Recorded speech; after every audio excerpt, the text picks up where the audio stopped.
This elephant remembers paths older than cities, and it's running out of places to walk.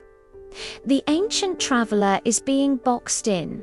This is the Asian elephant, smaller than its African relatives, with rounder ears and deeper social bonds.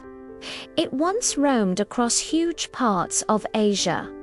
Today, fewer than 50,000 remain in the wild, scattered across shrinking islands of forest.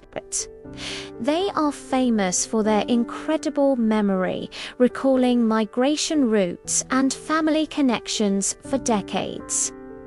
Led by wise matriarchs, these herds are deeply connected. But their world is disappearing. Forests are cleared for farms and cities, cutting ancient paths apart. Elephants wander into villages searching for food, and conflicts rise. This isn't just habitat loss, it's two worlds colliding. These elephants carry history in their memory. Protecting them means protecting ancient paths, forests, and families. Follow to help us protect these gentle giants before their journeys end.